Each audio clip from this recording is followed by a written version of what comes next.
Mari bergerak bersama guru penggerak, menebar manfaat bagi pendidikan merdeka. Lekas bergerak dalam pendidikan penggerak, ciptakan generasi unggul penopang bangsa. Mari bergerak, lekas bergerak, dan selalu menggerakkan. Mari bergerak, lekas bergerak. Assalamualaikum warahmatullahi wabarakatuh. Waalaikumsalam warahmatullahi wabarakatuh. Saya Rohmat Ari Wibowo dari SD Negeri Bukuran 1, calon guru penggerak angkatan 11 dari Kabupaten Sragen. Di sebelah kanan saya ada teman sejawat saya, ada Bapak Habib. Di sini kami akan melakukan aksi nyata modul 2.3 tentang coaching untuk supervisi akademik. Jadi nanti di dalam kegiatan kami ada 3 langkah. Yang pertama ada pra-observasi, lalu ada observasi, dan pasca observasi. Untuk itu langkah pertama yaitu kegiatan pra-observasi. Langsung saja, selamat menyaksikan. Selamat pagi Pak Habib. Selamat pagi Pak Rohmat. Ya, gimana kabarnya hari ini? Alhamdulillah luar biasa. Alhamdulillah luar biasa Pak Habib. Jadi di sini kita nanti akan melakukan coaching untuk supervisi akademik. Nanti langkah pertama yaitu pra-observasi. Jadi tujuannya dari pra-observasi ini nanti bisa melihat kesiapan Pak Habib dalam pembelajaran. Lalu nanti mungkin kita bisa menambah apa saja kelebihan, potensi yang ada pada Pak Habib, dan kekurangan nanti yang bisa mendukung pembelajaran yang berpihak kepada murid. Sehingga nanti harapannya peserta didik bisa memunculkan potensi-potensi yang ada. Sebelum itu Pak Habib, saya mau bertanya, ini yang pertama, nanti yang akan diobservasi itu tujuan pembelajarannya itu seperti apa Pak Habib? Untuk nanti kegiatan observasi di kelas saya sebagai wali kelasnya, nanti di kelas 4 mata pelajaran yang akan dengan observasi nanti di mata pelajaran matematika, dengan tujuan pembelajaran mengubah pecahan biasa menjadi pecahan desimal. Oh iya, jadi mengubah pecahan biasa menjadi desimal ya. Nah, ini nanti Pak Habib, dari tujuan pembelajaran yang sudah disampaikan Pak Habib itu, area pengembangan apa yang akan dikembangkan Pak Habib? Jadi peserta didik mau dikembangkan seperti apa harapannya untuk kelas 4 ini nanti? Untuk area pengembangan berkaitan dengan keterampilan anak-anak, terutama operasi hitung. Untuk operasi hitung penjumlahan, pengurangan, perkalian, dan pembagian kita fokuskan untuk materi yang kali ini area pengembangannya masuk ke keterampilan perkalian dan pembagian. Untuk mengubah pecahan itu kan membutuhkan keterampilan operasi hitung yang perkalian dan pembagian terutama di situ. Jadi nanti Pak Habib dalam area pengembangan pecahan ini nanti akan mengembangkan lagi keterampilan murid tentang perkalian dan pembagian. Sehingga nanti ketika anak-anak menyelesaikan hitung pecahan, nanti anak-anak bisa lebih baik lagi seperti itu, berkembang lagi lah. Terus untuk model pembelajarannya Pak Habib nanti seperti apa? Untuk model untuk model seperti yang mungkin sudah saya lakukan, model pembelajaran yang saya praktekkan nanti adalah PBL, Problem Based Learning. Jadi anak-anak nanti diberikan masalah, kemudian kita membimbing untuk mereka menemukan solusinya. Jadi nanti model yang digunakan problem based learning. Jadi nanti Pak Habib memberikan masalah kepada anak nanti biar diselesaikan. Jadi nanti pemahaman mereka jadi lebih baik lagi ya. Terus untuk strategi pembelajarannya nanti seperti apa Pak Habib?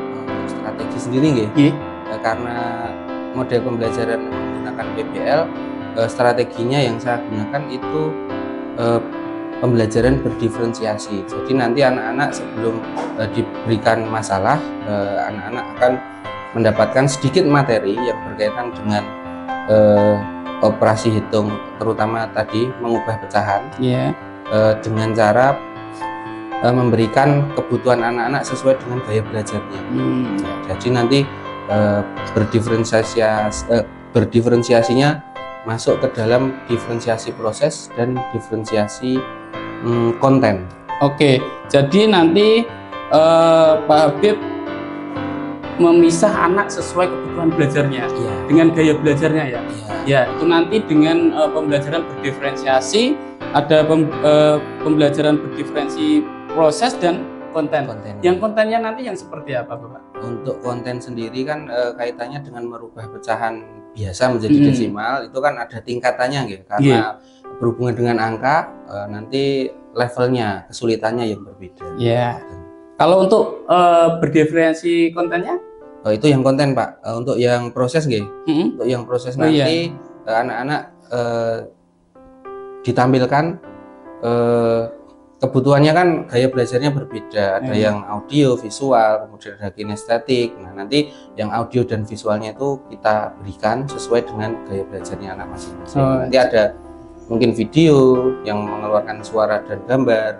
Kemudian ada praktek dengan cara melaksanakan sendiri atau menghitung dengan dipraktekkan di depan kelas dan sebagainya. Jadi yang proses tadi memisah sesuai gaya belajar, terus kontennya disesuaikan dengan kemampuan anak tadi ya. Oh, seperti itu. Oke.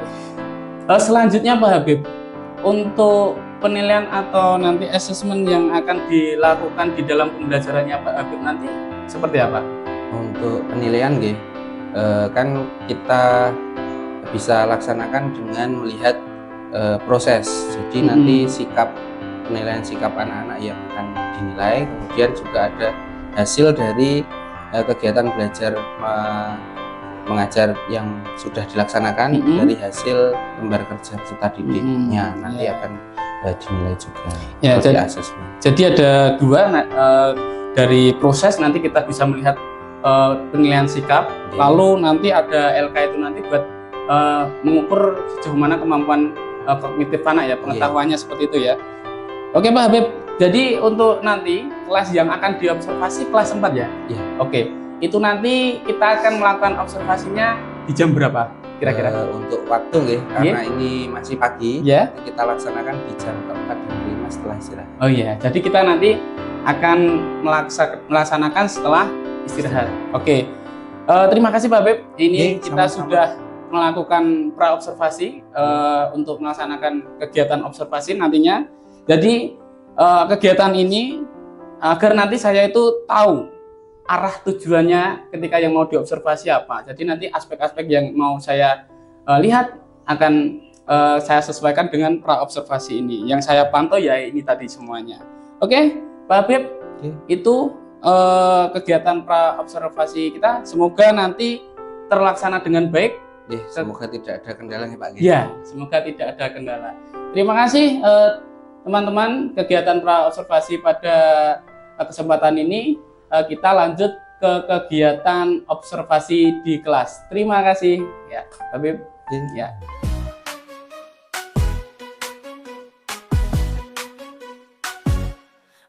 Oke Sobat Penggerak, kita akan melaksanakan kegiatan observasi di kelas 4, di kelasnya Pak Habib. Nanti saya akan berada di belakang kelas untuk mengamati apa yang disampaikan Pak Habib. Selamat menyaksikan, terima kasih.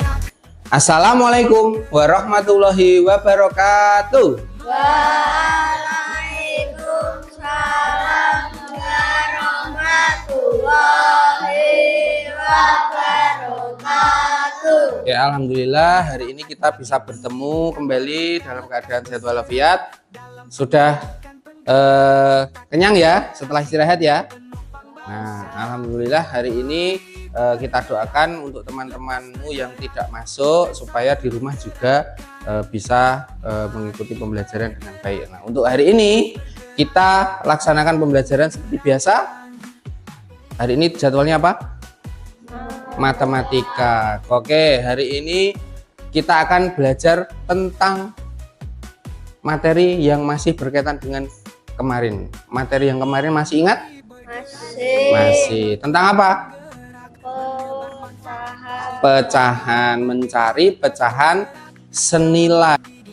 Capaian pembelajarannya adalah peserta didik dapat mengenal, mengidentifikasi, mengurutkan, dan membandingkan berbagai bentuk pecahan, kemudian bisa merubah pecahan. Nah, terutama yang kita bahas hari ini adalah merubah pecahan biasa menjadi desimal. Nah, tujuan pembelajaran pagi hari ini itu ya, bisa dilihat ya. Coba sekarang lihat contoh yang ada di depan. Kalau kalian sudah bisa perkalian dan pembagian, otomatis ini mudah, gampang dikerjakan. Mengubah pecahan biasa ke desimal ada dua cara. Cara yang pertama, menjadikan penyebutnya per 10, per 100, atau per 1000. Ya. Jadi seperti itu caranya. Oke, sangat mudah sih. Bagaimana? Gampang ya? Dari keempat contoh, itu yang paling mudah adalah nomor 1, karena 5 dijadikan per 10 bisa. 20 itu level yang berikutnya, agak susah. Setelah ini, Pak Habib punya lembar kerja yang akan kalian cari solusinya atau cari hasil pekerjaannya, dicarikan cara untuk menyelesaikannya. Kalian buat kelompok-kelompok yang terdiri dari kalau ini 4 sama 6, 10, 3. Pak Habib yang bagi. Nah, karena soalnya nanti akan berbeda, tidak sama dari kelompok 1, kelompok 2, dan kelompok 3. Nanti yang jadi ketua kelompoknya Pak Habib minta Mas Ferel ya. Kelompok 2 nanti Mas Dili yang menjadi ketua kelompoknya. Yang ini Mas Aska otomatis jadi ketua kelompok. Mbak Monik di sana duduknya. Di sini sudah ada contoh yang tadi. Kira-kira cara pertama sama cara kedua mudah yang mana? Cara yang pertama, dijadikan apa? Pecahannya per 10, per 100, atau per 1000. Di sini sudah ada contoh seperti yang tadi. Nomor 1 itu per 100. Berarti pakai cara 1 atau cara 2 yang lebih gampang? 2, 1. Karena sudah per 100, berarti langsung tinggal diubah ke desimal. Kalau per 8 kan harus per 100 dulu, atau per 1000 dulu, atau per 10. Nah, ini sudah per 100 sih, berarti langsung diubah ke desimal. Kalau per 100 berarti di belakang koma nanti ada berapa angka? 2. Berarti angka yang atas ditulis dulu. Sama dengan ya 25. Berarti 4 dikali 25. Yang atas juga dikali 25. Berapa 4 kali 25? 100. Berarti yang bawah per 100, yang atas tinggal dikalikan 1 kali 25. Berapa? 25. Sekarang sudah jadi per 100. Tinggal diubah ke desimal. Kalau per 100 artinya di belakang koma berapa angka? 2. Berarti 25-nya ditulis dulu. Terus komanya ditaruh di depan angka 2, karena nanti di belakang koma ada 2 angka, yaitu angka 2 karo angka 5. Berarti jawabannya bisa. Oke, sip. Coba siapa yang berani maju ke depan untuk menjelaskan beberapa nomor soal yang dikerjakan di lembar kerja kelompoknya? Oke, Mas Noval. Siap? Kelompok 2.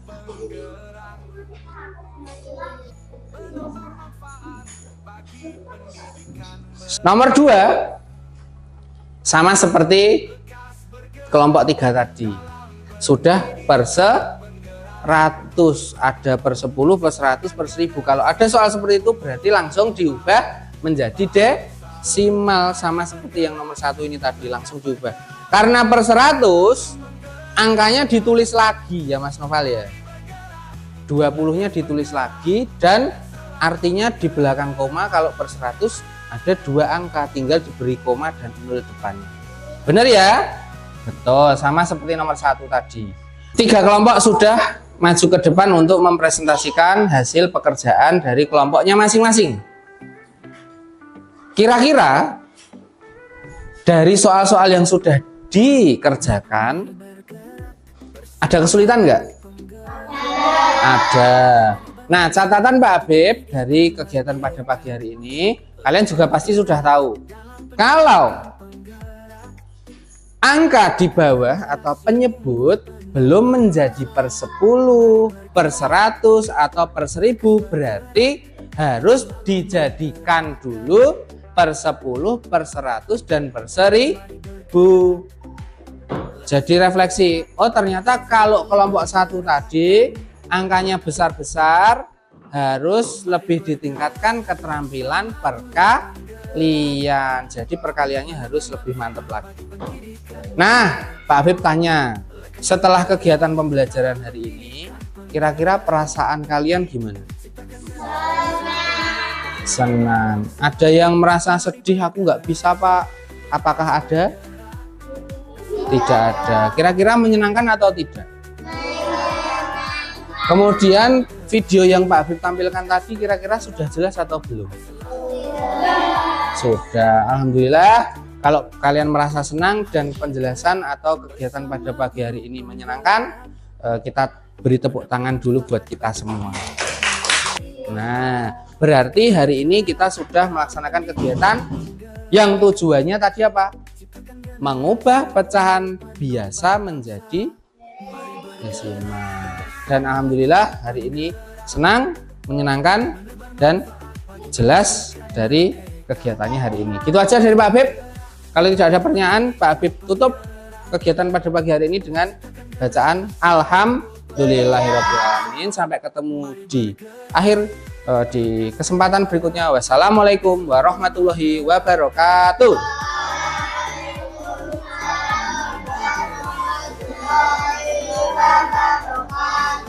Ya, oke. Assalamualaikum warahmatullahi wabarakatuh. Waalaikumsalam warahmatullahi wabarakatuh. Ya, selamat siang Pak Habib. Siang Pak Rahmat. Gimana kabarnya? Alhamdulillah. Alhamdulillah baik ya. Saya di sini bersama pengajar praktik saya, Bapak Dwiono. Nah, ini nanti akan mendampingi kita berdua dalam kegiatan pasca observasi yang sudah kita lakukan kemarin, Bapak. Nah, ini nanti kita tujuannya di pasca observasi ini nanti saya ingin ngajak ngobrol-ngobrol Pak Habib tentang apa saja kegiatan KBM kemarin yang dilakukan ketika observasi. Nah, ini saya tanya-tanya ya Pak Habib. Yang pertama Pak Habib, bagaimana perasaannya Pak Habib ketika selesai pembelajaran kemarin? Kalau ditanya perasaan nih Pak, alhamdulillah lega. Karena jarang-jarang nih ditunggu. Kalau kemarin kan ditunggu jenengan ya, jadi dalam kegiatan observasi ya agak grogi. Karena kalau mengajar kan biasanya tidak ditunggu ya, lepas. Tapi di awalnya saja, sampai di tengah, belakang, alhamdulillah bisa lebih luas, lebih santai, dan seperti hari-hari biasa Pak. Mungkin awal-awalnya saja, tapi alhamdulillah.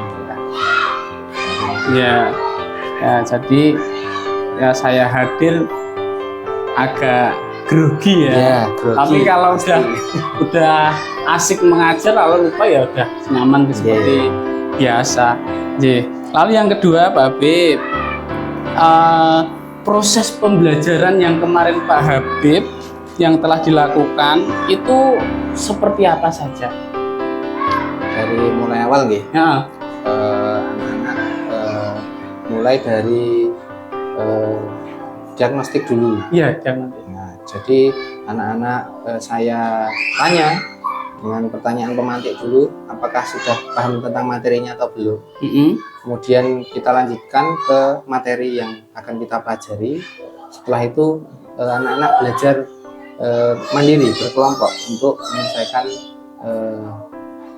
permasalahan yang saya berikan. Kemudian saya mendampingi, kemudian kita refleksi bersama, melaksanakan kegiatan hari ini seperti apa, dan mungkin anak-anak ada yang menyampaikan sedikit tentang apa yang sudah mereka pelajari di kegiatan refleksi itu ya Pak Habib ya.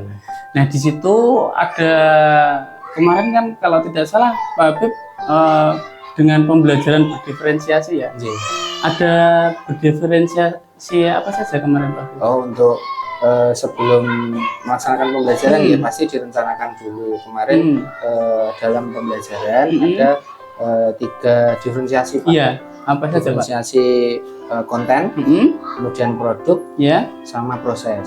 Karena dari kontennya sendiri, materinya saya sedikit bedakan. Dari anak-anak kan kemampuannya nggak beda-beda. Jadi mungkin yang disampaikan seperti A sama dengan JB itu agak di tingkat kesulitannya agak bedakan. Kemudian di prosesnya juga sama.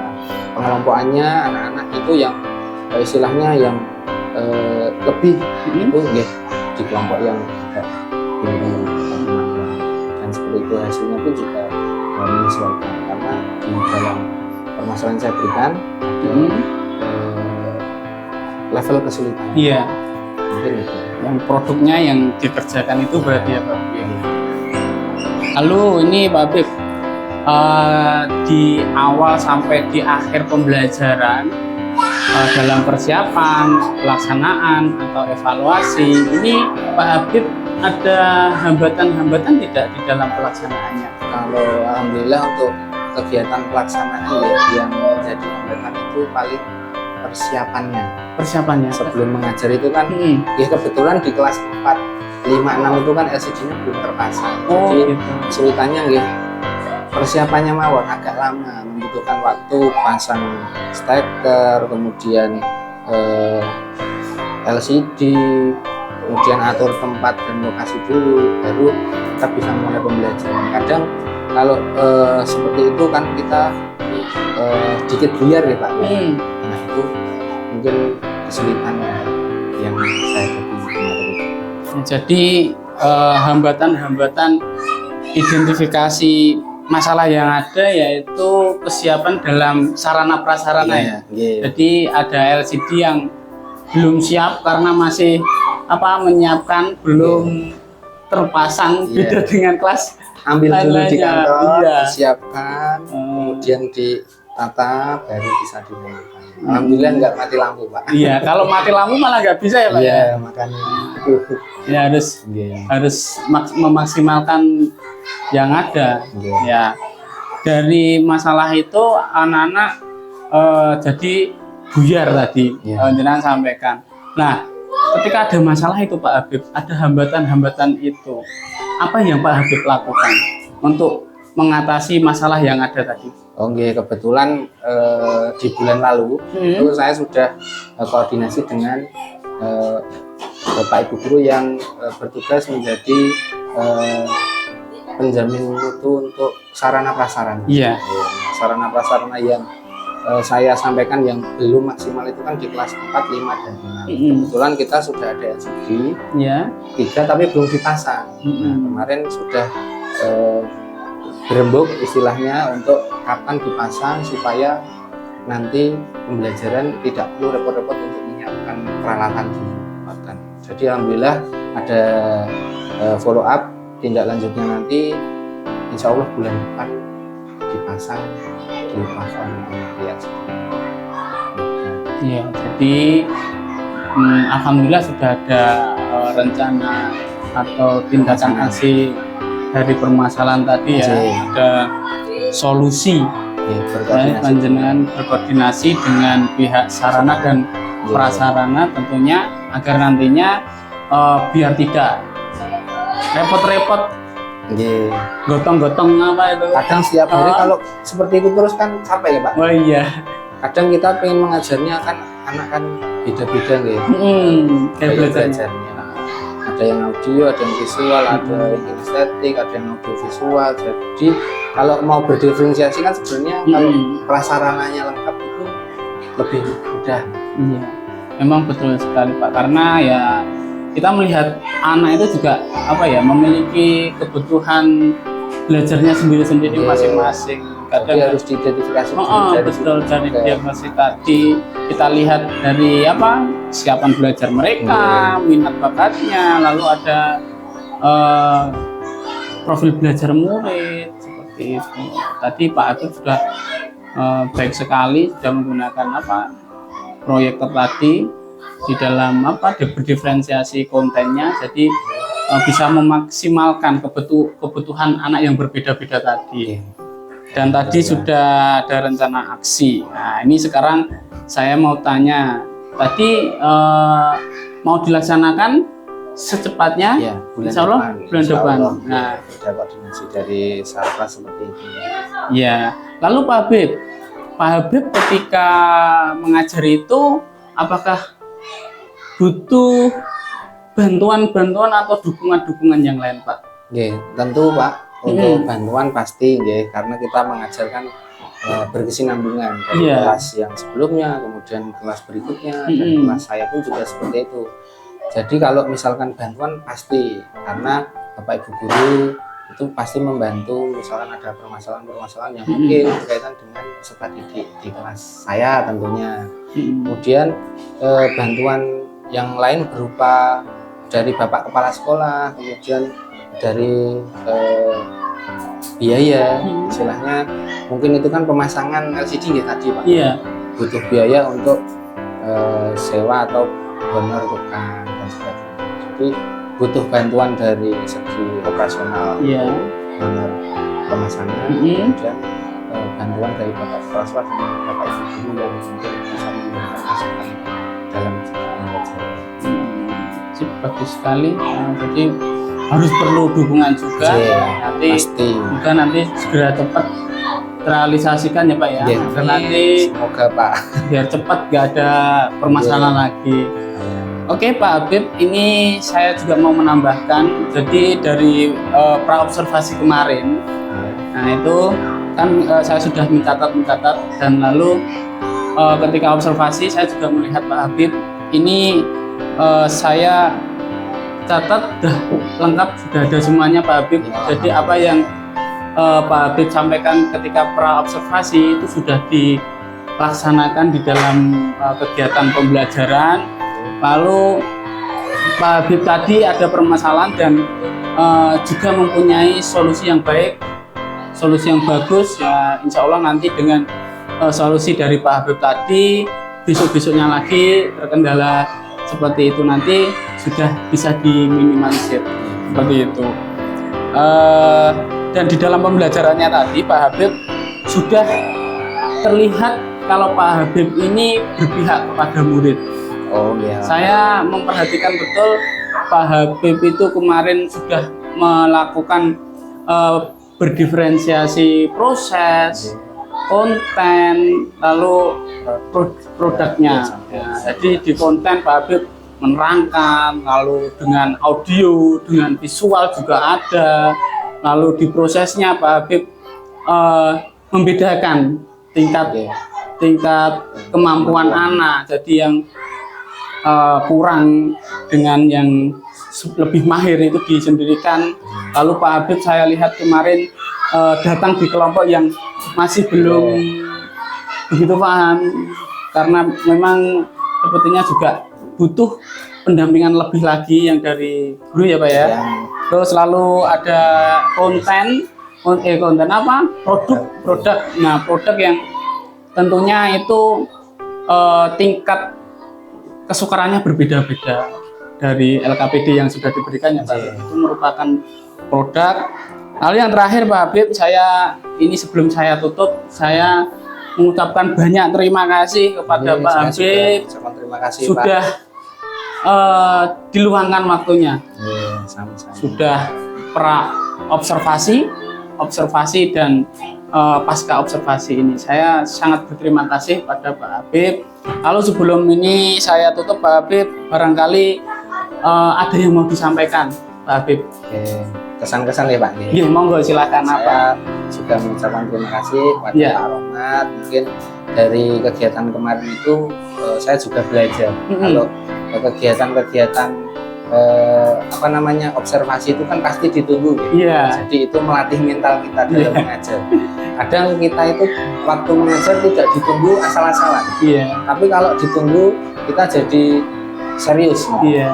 Tapi nggih, untuk melatih supaya kita itu istilahnya apa namanya Pak, kita serius selalu dalam bekerja, istilahnya kita memaksimalkan apa yang kita laksanakan itu dari situ mungkin pembiasaan untuk kemudian setelah kegiatan ini kan ada saran-saran yang mungkin istilahnya dapat membangun nanti pembelajaran saya ke depannya, mungkin bisa lebih bagus. Mungkin itu, terima kasih Pak Rohmat, Pak Dwi. Dari kegiatannya alhamdulillah bisa semoga saja nanti Pak Habib selalu konsisten, istiqomah. Itu tadi. Istiqomah. Walaupun katanya susah. Walaupun ada atau tidak ada yang menunggu atau mengobservasi, bisa memaksimalkan terus potensi anak sehingga bisa memaksimalkan potensi yang ada. Amin. Mungkin kegiatan pasca observasi dari kami itu Pak Habib, Pak Duyono, terima kasih atas waktu yang sudah diberikan. Semoga kesempatan kali ini bisa bermanfaat bagi kita semuanya. Sekian, terima kasih. Assalamualaikum warahmatullahi wabarakatuh. Waalaikumsalam warahmatullahi wabarakatuh.